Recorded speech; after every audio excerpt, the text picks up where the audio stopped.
The empire of Ayodhya is a peak of military power and material wealth. Yet inside the royal palace of King Dasharatha, the nurseries remain empty. This family tree tracks the Suryavanshi, the solar dynasty. It descends through legendary figures like Ikshvaku, Bhagirath, and Harishchandra, kings who defined the spiritual and political history of the world. But here, at King Dasharatha, the lineage hits an abrupt halt. Dasharatha has no heir. Without a son to offer libations to the ancestors, the spiritual connection between this divine bloodline and the earthly realm is on the verge of breaking. Sage Vashistha identifies the solution, the Putrakameshti Yagna. This is a specialized ritual, a technical process designed to invoke a male heir for a monarch.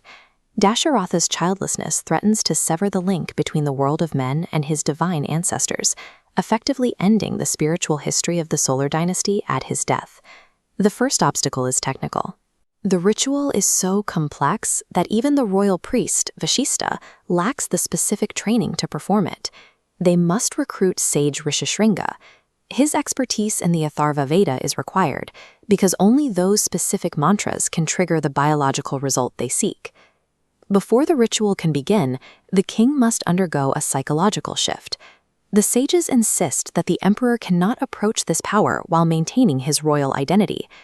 Dasharatha leaves his chariots, leaves his army, and his royal symbols behind.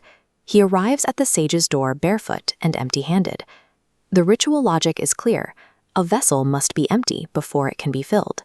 To access this spiritual power, the king has to strip away his ego. He must approach the sage not as an emperor, but as a seeker. At the climax of the yagna, the fire god, Agni, emerges with a vessel of divine pudding called kheer.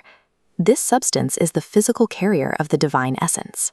Dasharatha divides the offering equally between senior queens Kausalya and Kaikeyi. Kausalya then funnels a 25% share to a third queen, Sumitra. Kaikeyi makes the same choice, giving another 25%. Sumitra's share is now locked in as two distinct contributions. This mathematical division has a direct biological result. Because Sumitra consumed two distinct portions of the offering, she conceives twins, Lakshman and Shatrughna.